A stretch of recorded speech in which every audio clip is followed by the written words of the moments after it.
This is an iHeart podcast. Guaranteed human.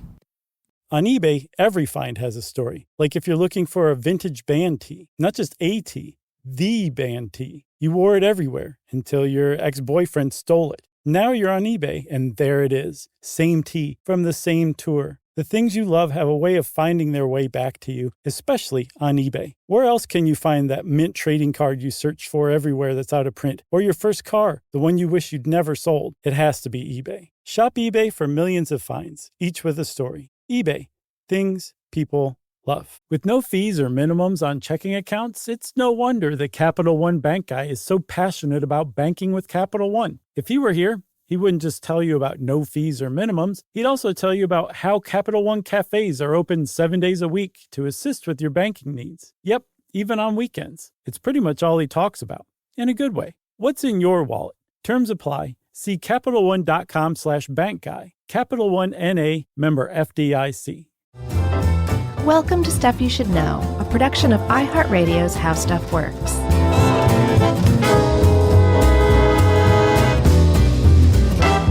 Hey, and welcome to the podcast. I'm Josh Clark, and there's Charles W. Chuck Bryan over there, and this is Stuff You Should Know about porcupines, which this is a great idea, Chuck. Good job. You know, the porcupine, when you take away all those quills, is just a cute little guinea pig, basically. A giant one. Yeah, a cute big guinea pig. Speaking of cute porcupines, dude, do you remember Teddy Bear the porcupine? Kind of went a little viral a few years ago. No. You have to watch Teddy Bear the porcupine. Specifically, Teddy Bear the porcupine doesn't like to share on YouTube. And it is this porcupine eating corn on the cob and making all these sounds like Cousin It. And it is one of the cutest things I've ever seen in my entire life. Yeah, we want to shout out Live Science, Smithsonian, Mental Floss, the San Diego Zoo, and a couple of other websites that I cobbled together this wonderful bit on one of our wonderful animal friends in the world. We'd love to do these shows. It just made me think, have you seen the octopus documentary thing yet?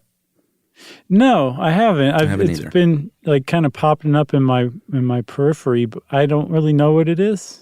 Is it just about octopi? Well, it's called My Octopus Teacher. I haven't seen it yet, but I just know the deal is this guy kind of gets to know one octopus, and that's right. You know, a nice story ensues is all I know. That's neat. We'll have to watch that. Yeah, I can't wait. But and I mentioned that because, you know, we've long said that the octopus is our favorite animal, but I feel like almost every time we've done one on an animal, it's on something that we love. And boy, do I love the quill pig. I do too. Yeah, apparently that's what their Latin name means, quill pig. I love that. That's great.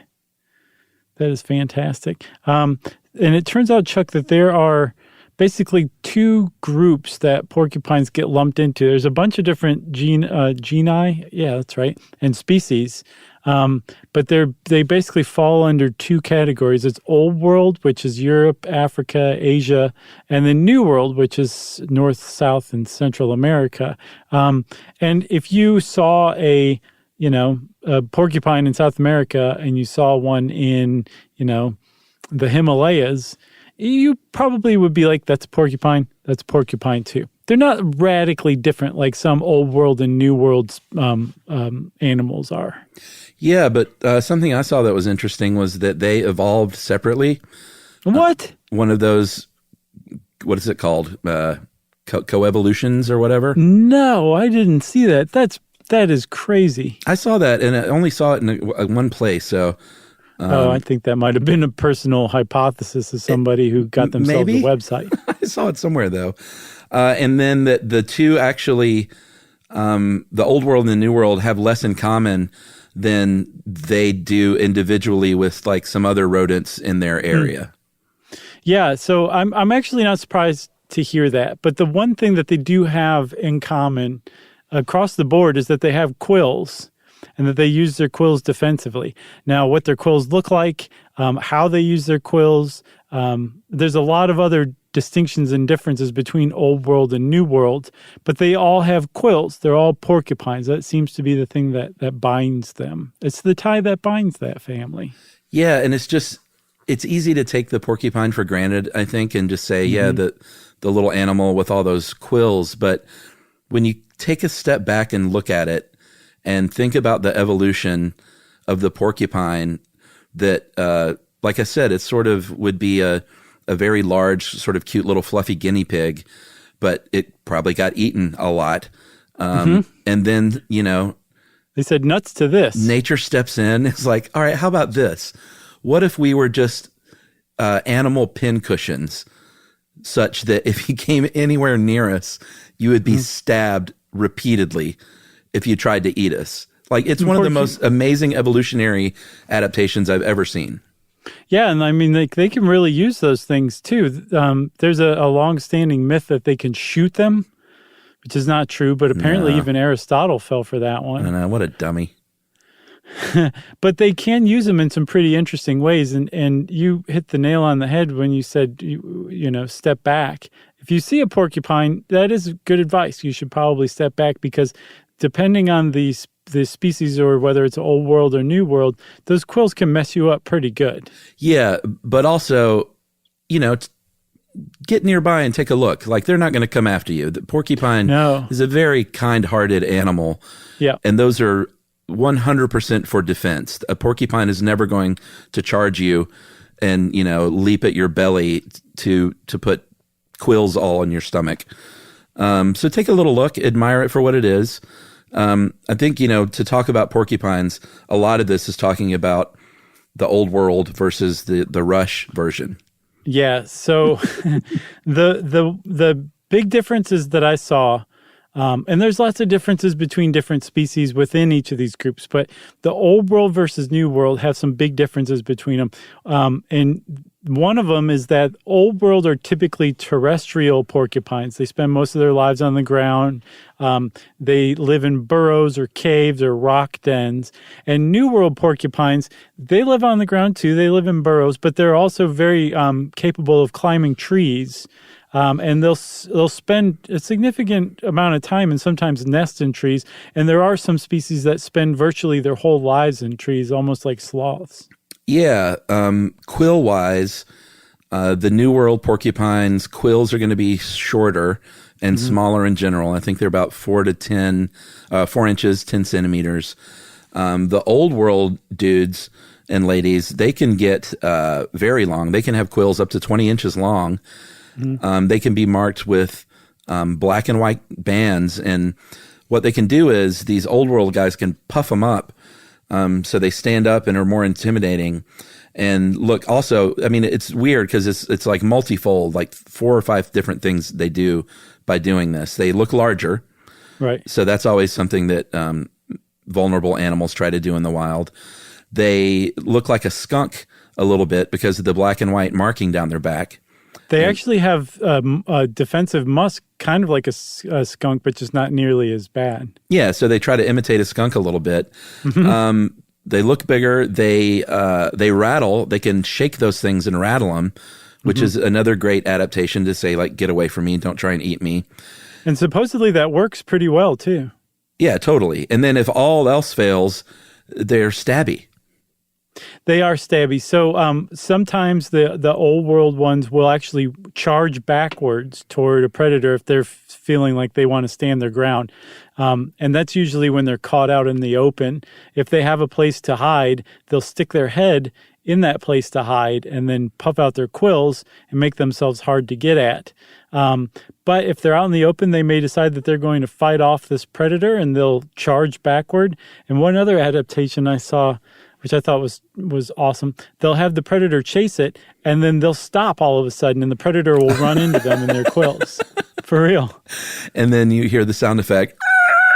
Yeah, exactly. And then it's too late. Yeah, I mean, it's interesting because those quills, even though they puff them out, they are pointy generally in the reverse direction. Right. Which, which is why they have to back up into something to quill them. Or like you said, bury them, just throw on that parking brake real quick, and all of a sudden that fox has got a face full of quill. Right. So that old world contains a couple of species that are called crested porcupines. And they basically look like if the quills were like an umbrella, it opens at the back of their head. Yeah. And just kind of sticks out like that. And like you said, it makes them look a lot bigger. They're a lot more dangerous. The big difference with quills between the old world and the new world, in addition to being shorter, is old world porcupines are covered in quills. That's all they have. They have I don't know if we said or not, but quills are just modified hair. They're made of keratin. They're just like hair. They're just way stabbier than hair that you and I have. Well, it's like hair meets fingernails. Basically, yeah, that's a great way to put it. And old world porcupines, that's all they have are quills. New world porcupines have quills that are also mixed in with fur, like an undercoat, longer hairs, and their quills kind of stand up and are used for defense. It's not all that they have. And the other thing about their quills is that they have little barbs. And New World porcupines' barbs make their New World quills way more dangerous than Old World quills. Yeah, it's like a little fish hook, basically, and it'll, instead of just poking right into you, it'll actually snag in your flesh and makes it, like you said, way, way tougher to get out. A much harder time removing a New World quill than an Old World quill. Right. But those New World guys are, because their quills start further back, you get the feeling if you just, I wouldn't recommend this, but if you just go very gently and just say, "Hey, little guy." Don't do that. I just want to give you a scritch under the chin, and I think you might enjoy it. And I'm going to move very slowly. Just don't turn around, and you'll have a really good time. I'd like to include a disclaimer here. That, Don't do it. You guys should not listen to Chuck right now. He's doling out some really terrible advice. Yeah, it's just because those quills start farther back, they got that cute little head and face, and it just makes you want to give them a scritch. Yeah, no, totally. Like if you watch teddy bear videos, Teddy Bear the porcupine, you will want to go get one as a pet. There's another one I saw called Diva, and she was a baby porcupine. She's adorable. Yeah, you totally want to do that. And I'm sure there are ways to handle them. But I also saw, one of those zoo guys on a late night talk show, and he had, I think, an African crested porcupine on his lap. And that thing was not at all worried or scared or in any sort of defense mode. And that dude was in pain just letting this thing sit on his lap. Because I don't know, you said, they look like guinea pigs, and I said overgrown guinea pigs. Some of these things can get really big. There's a Cape porcupine. I think it's the biggest one. They get up to like 65 pounds. 65 pounds, it's like a large dog. Yeah, and when with quills, though. With the quills puffed up?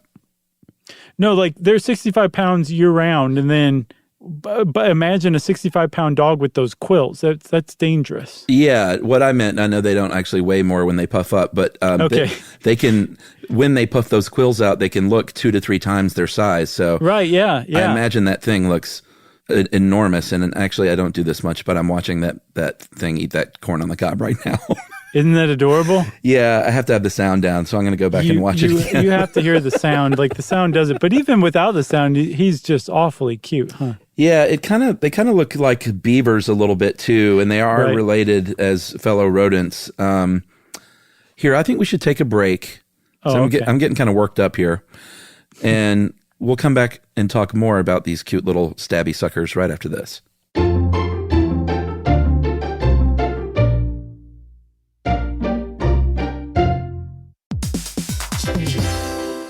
If you own a home, you already know stuff breaks. It's not if, it's when. And somehow it's always like the AC in July or the fridge right after you go to the grocery store. That's why you always hear people say they don't make appliances like they used to, because it's kind of true. That's right. Good thing there's American Home Shield. With an AHS home warranty, they can help fix major home systems and appliance breakdowns like your AC, plumbing, or fridge. And if they can't repair your covered item, they'll replace it, no matter how old it is. And that's huge, because fixing an AC can cost a lot. Like, hey kids, our vacation is canceled a lot. Plus, as a benefit to select plans, you can get real-time video help from live repair experts to troubleshoot home hassles at no extra cost. Listen, everybody, home ownership is already stressful enough. No need to upset your wallet. So check out American Home Shield now and get 20% off any plan at ahs.com/SYSK and see promo details.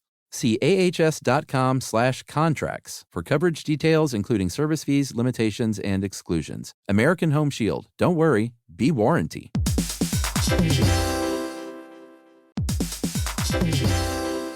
Hey, everybody, we want to talk to you about The Big Bang Theory. That's a show that became one of the most defining sitcom of its era and really built a fan base around its memorable characters and unique group dynamic. That's right, which is why we think you'll enjoy the official Big Bang Theory podcast. It's back, covering seasons 3 and 4 of the show. Host Jessica Radloff sits down with crew and cast members like Kunal Nair, who plays Raj, Mayim Bialik, who plays Amy, and Kevin Sussman, who plays Stuart. That's right. You're going to learn all about the Easter eggs you may have missed, behind-the-scenes stories, and how certain real-life relationships shaped some of the most memorable storylines. Yeah, there's cast reflections years after the series aired and expanded content around famous episodes and storylines. It is exactly what you're looking for if you're a fan of the Big Bang Theory. The season is on video, so watch the official Big Bang Theory podcast on HBO Max, or listen wherever you get your podcasts, and stream episodes of the Big Bang Theory on HBO Max.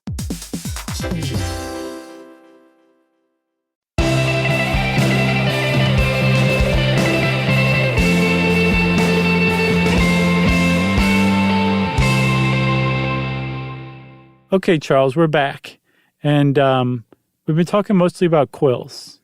Yeah. So one more thing about quills, and there's going to be more than one more thing about quills, let's be honest.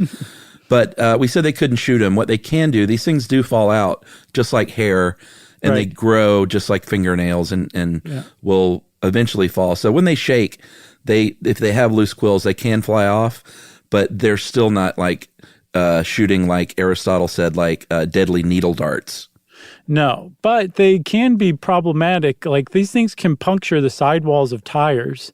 I was reading the blog of some tire company, KAL Tires, I think up in the Yukon, and they said that it can be a problem. Like if you run over one? Like on some roads, yeah. Like if you're out in the middle of nowhere and you run over a porcupine quill, you're probably going to get a flat. That's how tough those things are.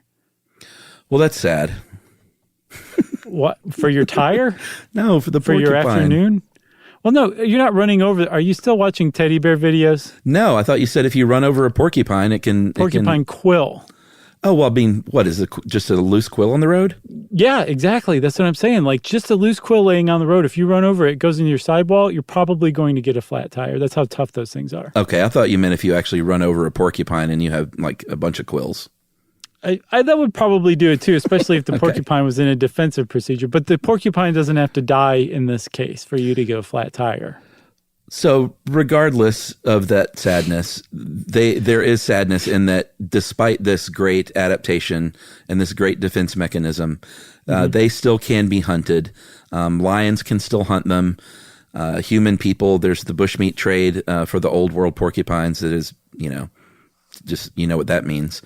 And there are owls, wolverines, pythons. There's something called a fisher that looks sort of like a weasel, bear, fox or something. Did you look that thing up? Yeah, I think it's related to otters and weasels. Okay, but it had a little sort of a bear face. It was interesting. But they apparently stink too. Well, they stink in more ways than one because they learned to flip these porcupines over where they have that soft belly meat and no quills as a way to attack them, which really makes me mad. Yeah, I don't like fishers for that reason either. I'd never heard of them until recently, until we started researching this. And I hadn't either. They're on my hit list. I don't like them. Nope. I just don't like them. Eat something else. Yeah, leave the porcupines alone because they're actually pretty nice. Yeah, and they don't eat. What do they eat? They eat vegetables and fruits and berries and nuts and tubers and roots. Yeah, so they eat all those things. They'll also eat crops, which is porcupines are considered a nuisance, especially if you're a farmer or even a gardener in the suburbs, because they will eat your root vegetables. They will eat corn. Love corn apparently. But they have another thing too, where they need sodium in their diet. This is so weird. They need a pretty even ratio of 1-to-1 of potassium to sodium for their electrical conductivity in their body to work. But they don't get much sodium in their diet. Plants have lots of potassium, not much sodium. So they have to go find it elsewhere. And it turns out we humans have a lot of stuff that has sodium in it. Apparently plywood glue contains a lot of sodium. So they love eating wood structures we build out of plywood. The salt that we put on the roads gets kicked up on the underside of our car. So you might find a porcupine chewing on the tires or the hoses or belts or wires under your car. Yeah, I What saw else? that they would even, because the humans sweat so much salt when they're working, that they'll go, like if you have some wooden pruners in your shed, they'll go in there and they'll start eating the handle of your pruners because it just has residual human salt left over on it. Right. You just walk in, you're like, are you nuts? What is wrong with you, you porcupine? Just set up a salt lick for those fellas. Yeah, well, they'll find anywhere they can find a natural salt lick, they'll definitely eat that too. But yes, anything that has human sweat on it, even trace amounts of human sweat, they'll go bonkers for. They'd love like me. they eat oars, paddles, that kind of stuff. So, but yes, typically they eat leaves, stems, they eat shoots and leaves. They also, though, and this is another reason why they're considered a nuisance, they eat the bark off of the tree. So they're considered generalists. They'll eat just about any kind of vegetation. Yeah. Which is actually, and they're also super adaptable, which is why you'll find porcupines almost anywhere there's vegetation. But that's what they eat, in spring, summer, fall. And then in winter, they don't hibernate, which actually makes them kind of unusual as well. But they go from being generalists to what's known as facultative specialists, meaning their diet becomes very limited to just one or two types of trees, and not just one or two types of trees. During the winter, they may just feed on the inner bark of one tree, and that can be problematic because the inner bark is where nutrients and water moves from the roots to the rest of the tree, and if that porcupine eats all the way around it, what's called girdling a tree, it can kill or seriously damage that tree. Yeah, so if you have a problem, if you live in the woods and stuff and you see a tree, it could be a beaver, but either way you kind of handle it the same. You can wrap like chicken wire around it, around the bottom, or some sort of aluminum or something sheeting to keep the beaver and or porcupine from gnawing on that thing. Yeah, and I would guess you'd want to wear work gloves because the salt from the sweat in your hands is just going to attract them to that chicken wire. They eat, they're nocturnal, so they're mainly doing this stuff at night. They're patrolling around. They're defending their areas that they feed. I saw both. I saw that they're territorial. I saw that they're also not territorial. Yeah, it probably depends with, so many different species, because they will travel outside their home range if they want to get a mate, or if they need that salt. They're usually, they're fairly solo flyers, although sometimes you'll see a couple of them. They may be mated, they may be siblings. I don't think we mentioned that the old world porcupines are actually really good swimmers. Both of them are, from what I understand. Oh, really? Mm-hmm. Okay. Yeah, and New World will actually go swim out to gather aquatic plants. They swim more than the Old World does, but they just swim to collect plants and then they bring it back to the shore to eat. Yeah, and they're living in, they'll like sleep in trees sometimes, the climbers will, but it seems like they make use of other animals' dens when they're not around and they have left. Like they'll go to an aardvark den that has been abandoned or a hole, and they will change it around, maybe knock down some walls, open up that floor plan. Yeah, so, put an island in the kitchen. Yeah, of course, got to have the big island. Sure. And then, they'll just adapt it to their needs because obviously they're a little puffier than the aardvark. Yeah, and in doing so, Chuck, a question that I kept running up against was, what role did porcupines play in the ecosystem? And they think that one of the big roles they play is by basically disturbing stuff. They disturb the soil when they're digging and burrowing and everything. Oh, interesting. And they found that through that they propagate way more seeds than would otherwise be propagated if they weren't around. So forests are much more diverse with them in it than without them because of all of their scratching and moving and all that stuff. Yeah, and it seems like for rodents, they live a long time. They can live in the wild. I mean, I sort of saw a wild range anywhere from I did too. 3 to 5 years in the wild to like 10 years in the wild. I saw one that lived to be 18. I saw the record was 25, which I think was second only to a beaver. As far as the rodent record, I think there was a 28-year-old beaver once. I saw one in Brazil can live up to 27 years in captivity. Oh, wow. Yeah. So that's long lived. But yeah, I saw 3 to 5 years too. And I guess it just depends on the species, you know? Yeah. And the other thing about their feeding habits is they eat seasonally. Right. They're little hipsters. They eat seasonally and locally. So depending on what's there, they will, I think in the winter, they'll eat more evergreen needles and sort of the inner bark of the trees and stuff like that. Right. And then, when those sweet berries come around or when that corn crop is coming in, just look out. Then they turn back into generalists. That's right.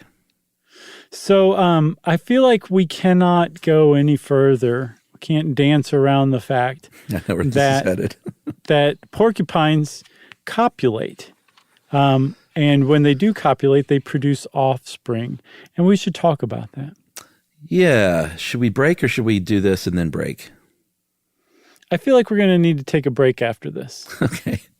So porcupines have stabby quills. That point backwards. That's right. And if you know how a rodent and a mammal like this would have sex, it is from something, a male approaching the female from the rear. Yeah. Right where those things are pointing. And so you think, how do they do this? What happens is the males are going to, they're going to vie for the female like so many animals. They have these sort of noisy battles and they whine and they stomp when they win and stomp their tail and try to impress the lady, puff their quills out. And if the lady says, all right, I think you might be a good match for me, what does he do? He sprays urine all over her. That's right. And she goes, that was wonderful. Let's go, big boy. Yeah, I'm going to lay down my quills. Yeah. And just move the tail to the side. It's business time. Right. Yeah, because the tail is barbed. I don't think we said that either. No, but like all the quills are barbed, right? Well, no, I think the actual tail is barbed. Oh, good Lord. As well, which can help with the climbing and stuff. Right. So I think it would take being sprayed with urine to you would want to reach that level of commitment to make sure that you could trust that barbed tail is going to be kept to the side. Like, are we really in? Are we in? Right. And then, yes, that definitely says, yes, you're in. You're in. Get it? Yep. I told you we would need a break. Let's take one, shall we?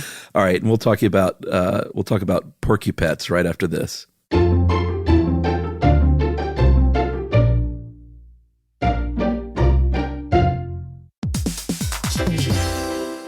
If you own a home, you already know stuff breaks. It's not if, it's when. And somehow it's always like the AC in July or the fridge right after you go to the grocery store. That's why you always hear people say they don't make appliances like they used to, because it's kind of true. That's right. Good thing there's American Home Shield. With an AHS home warranty, they can help fix major home systems and appliance breakdowns like your AC, plumbing, or fridge. And if they can't repair your covered item, they'll replace it, no matter how old it is. And that's huge because fixing an AC can cost a lot. Like, hey kids, our vacation is canceled a lot. Plus, as a benefit to select plans, you can get real-time video help from live repair experts to troubleshoot home hassles at no extra cost. Listen, everybody, home ownership is already stressful enough. No need to upset your wallet. So check out American Home Shield now and get 20% off any plan at ahs.com/SYSK and see promo details.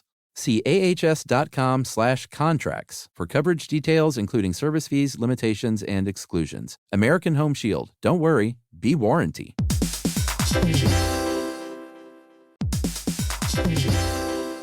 Hey, everybody, we want to talk to you about The Big Bang Theory. That's a show that became one of the most defining sitcom of its era and really built a fan base around its memorable characters and unique group dynamic. That's right, which is why we think you'll enjoy the official Big Bang Theory podcast. It's back, covering seasons 3 and 4 of the show. Host Jessica Radloff sits down with crew and cast members like Kunal Nair, who plays Raj, Mayim Bialik, who plays Amy, and Kevin Sussman, who plays Stuart. That's right. You're going to learn all about the Easter eggs you may have missed, behind-the-scenes stories, and how certain real-life relationships shaped some of the most memorable storylines. Yeah, there's cast reflections years after the series aired and expanded content around famous episodes and storylines. It is exactly what you're looking for if you're a fan of The Big Bang Theory. The season is on video, so watch the official Big Bang Theory podcast on HBO Max, or listen wherever you get your podcasts, and stream episodes of The Big Bang Theory on HBO Max. The springtime thaw is finally here. Flowers are blooming, days are longer. We're saying yes to more plans and finally getting outside, running, walking, just moving again. It's the perfect time to upgrade your everyday go-tos with Bombas. Take Bombas sports socks. They're super comfortable and designed with sport-specific tech for running, cycling, yoga, hiking, you name it. I use them to run in, and I can tell you they work beautifully. So head over to bombas.com and use code SYSK for 20% off your first purchase. That's BOMBAS.com, code SYSK at checkout.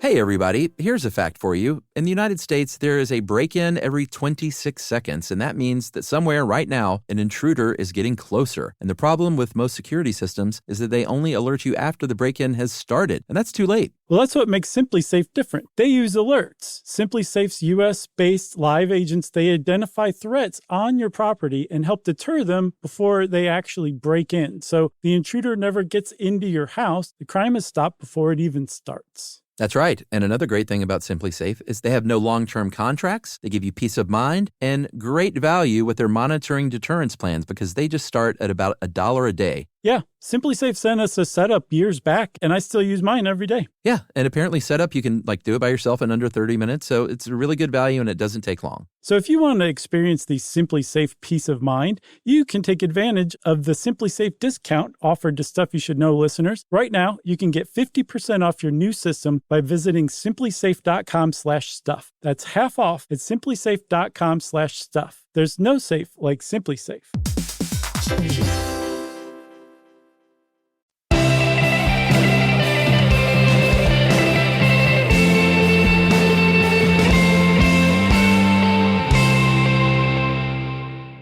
So, Chuck, the porcupines have copulated. Mm-hmm. They were successful, and the female has now gestated for 205 to 217 days. Yeah. And what did you say were just born? Porcupets. Like ETTES. Yeah, not pets as in something you keep, but yeah, little porcupets. Like the 50s singing group girl version of the Porcupines. Randy Porcupine and the Porcupets? Right, exactly. Yeah, and here's where it got a little confusing because I saw different stuff depending on where I looked. And again, it may be according to species. I saw that they rarely have more than one at a time. I also saw that sometimes they have up to 4. But let's just say between 1 and 4 per litter. And they stay with their mommies for a little longer than what I found. It says, I think from the San Diego Zoo, just a few months, but I also saw anywhere from 12 to 24 months, and they at least need that mother's milk for like 6 months.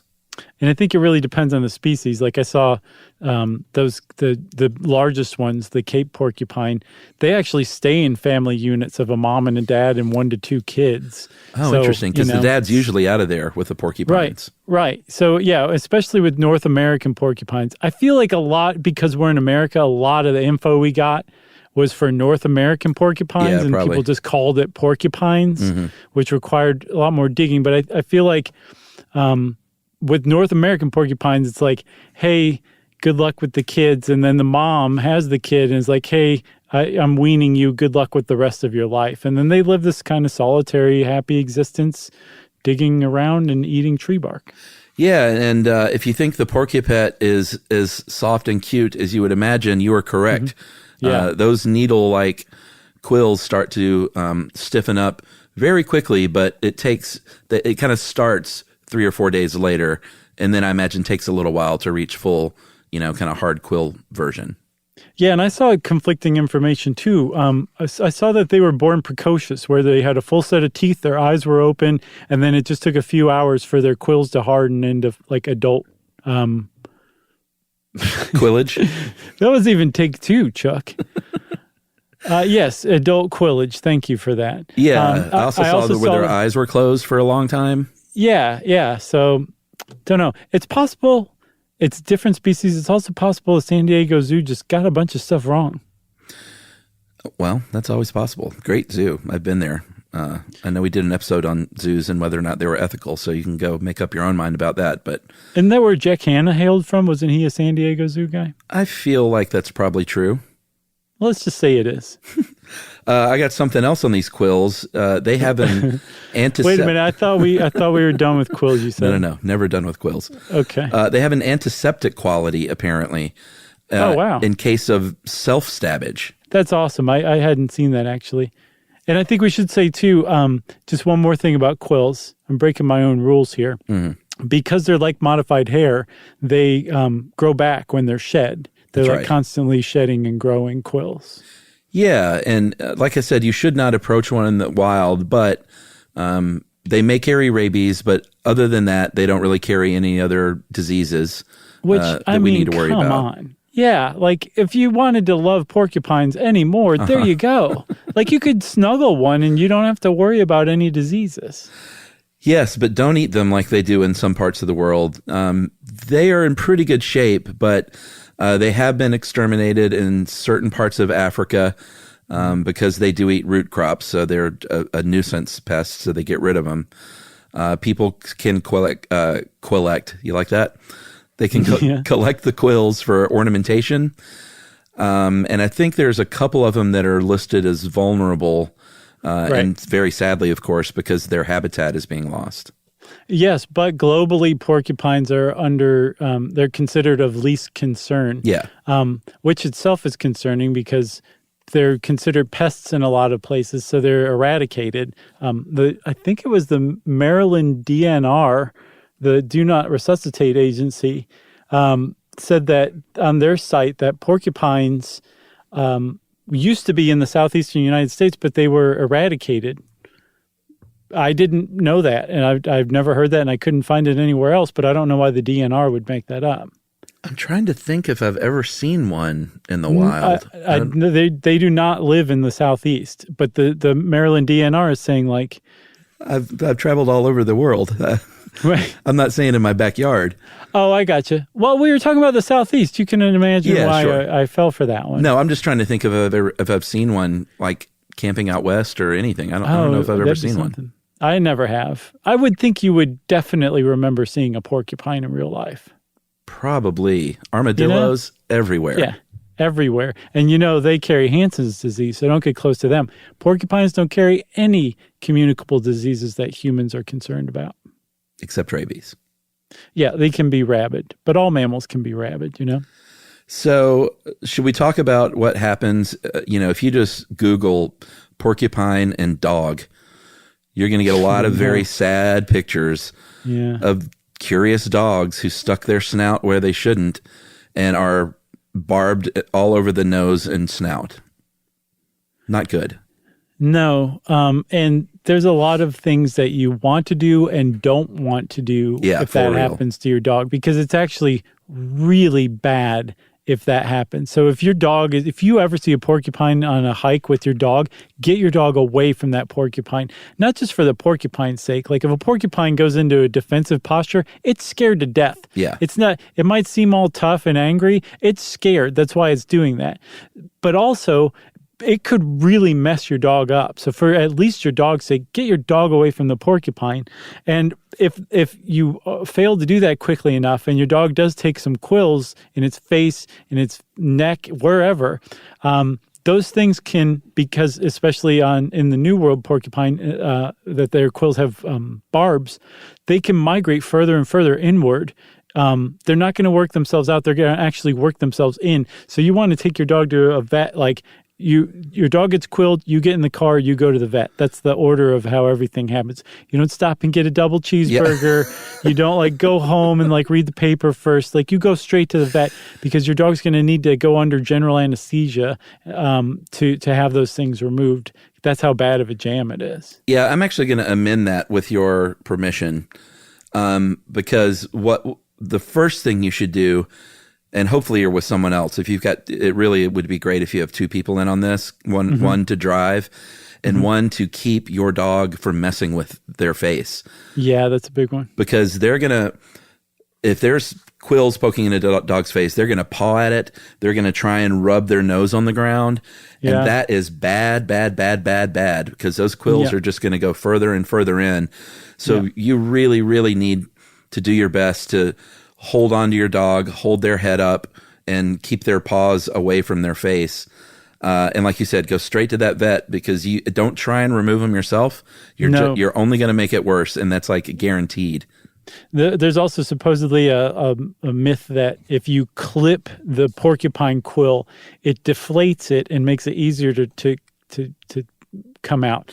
They're not inflated with air. No. So clipping it's not going to deflate anything. Is that Aristotle?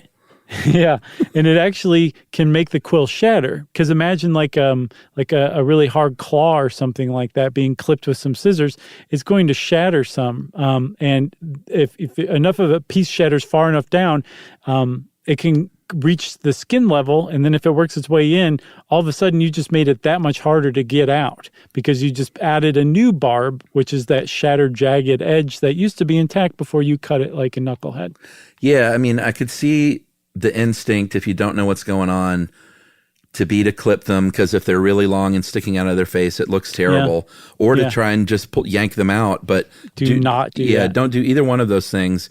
Another big reason why is the risk of infection is really, really big. Yeah. They have multiple stab wounds, essentially. Mm-hmm. And like you said, the only solution is general anesthesia. It's not surgery, but it's not surgery. No. And they some of these may not ever be able to come out, and your pets is going to have a lifetime of being monitored to make sure they don't migrate toward a joint or an organ or the back of their eye, who knows, depending on where they got stabbed with a quill. So I think it was the ASPCA that said the best way to deal with this is to prevent it from ever happening. Just don't let your dog anywhere near a porcupine. It's just not worth the risk. Yeah. And you're going to scare the porcupine too. Yeah. And if you live in porcupine country, don't ever let your dog out of the house. No. As a matter of fact, just keep it wrapped in bubble wrap at all times. Toilet train them. Yeah. Or just change the bubble wrap. Let them pee in the bubble wrap. Yeah. Just get tons and tons of bubble wrap, and don't throw it away. Don't recycle it. Uh-huh. Put it in a huge pile at the end of each season in your front yard and melt it with a blowtorch. Yeah, that's great. Maybe mix it with acetone first. Yes. I've got two more porcupine facts if you will indulge me. Let's hear it. You got anything else? I got nothing else. In the 70s in the UK was a swinging time for porcupines, apparently, because there was a population of Himalayan porcupines, crested, I believe, in South Devon in the wild, because they'd escaped from the zoo sometime in the 70s and lived on the lam for a decade. And the same thing happened in Staffordshire with a kind of crested porcupine, where they had a wild population because they escaped from the zoo too. Is that near Stoke-on-Trent? I don't know. We'll have to ask Tom. All right. If that's near Stoke-on-Trent. All right, you got anything else again? I got nothing else. Okay. Well, that's it for porcupines, everybody. Go watch teddy bear videos. You're going to love them. And since I said teddy bear, it's time for listener mail. Man, I can't wait to turn up the volume on this. It's going to knock your socks right off. I do. This teddy bear is probably on Instagram, I would imagine, but I do follow that groundhog on Instagram. Oh, Chunk. I think I know who you're talking about. Yeah, Chunk the groundhog. It's good stuff. Yeah. All right, so here we go. This is from This is from Don, the Black Cowboy. Did you see this one? Oh, yeah, this is great. It's fantastic. We did a short stuff on black cowboys in history and how they have long been overlooked. So if for some weird reason you don't listen to short stuffs, you should. Yeah. We never kind of promote that, but it's just like stuff you should know, but it's shorter. Yeah, what's your problem? Listen. Hey guys, my name is Don, and I'm a 25-year-old black cowboy from Texas. I, along with my brother, am also a second-generation amateur farrier as well. My father taught us after learning the trade growing up on our family farm, then later going into horseshoeing as a side career. When I saw your episode about blacksmithing, I was eager to hear if you mentioned farriers in it and thought I might finally write in. Then, when you came out with a Black Cowboy episode, all of my friends shared the episode with me, so I knew I had to write. As a kid, our family did trail rides, rodeos, and horse races nearly every weekend. Since leaving my hometown for college and beyond, I've often been the first introduction to black cowboys / farmers for most people. There's a large community of black cowboys and farmers still surviving, regardless of the systemic issues we face. Whenever it's safe again, I'd like to invite anyone hearing this out to our annual trail ride Easter weekend to get a chance to experience the lifestyle. Isn't that cool? Dude, I so want to do this. So he sent a flyer, too, and it looks super interesting. It does. It looks awesome. Yeah, and so they hold it over Easter weekend, and you just basically go live the cowboy life for a weekend. I love it. And it's like $10 or something like that, too. Yeah, it's not like some city slicker scam. No, Don doesn't stick it to you. Don will give it to you straight. That's right. $10. Straight shooter. He says, love the podcast. Really helped keep me company these last few years in the Peace Corps. So Don is my new most interesting man in the world, I think. He is one of the more well-rounded Stuff You Should Know listeners we've heard from in a while. Yeah, and he says, P.S. Yes, I did ride my horse to school. That's amazing. Yeah. Well, thanks a lot, Don. Hats off to you. 10-gallon hat, even. Literally. Thank you for the invite. We may see you one of these Easter weekends on your trail ride. And if you want to get in touch with us, you can send us an email to stuffpodcast@iheartradio.com. Stuff You Should Know is a production of iHeartRadio's How Stuff Works. For more podcasts from iHeartRadio, visit the iHeartRadio app, Apple Podcasts, or wherever you listen to your favorite shows.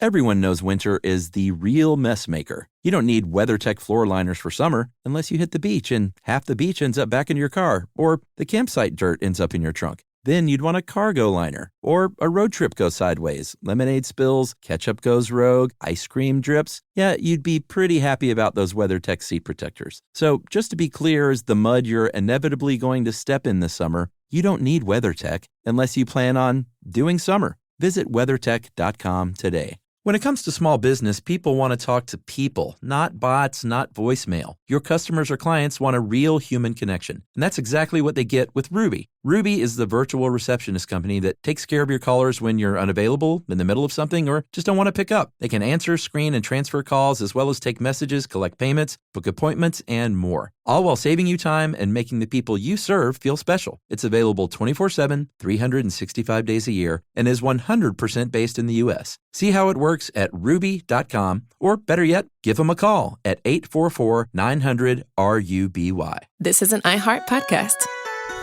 Guaranteed human.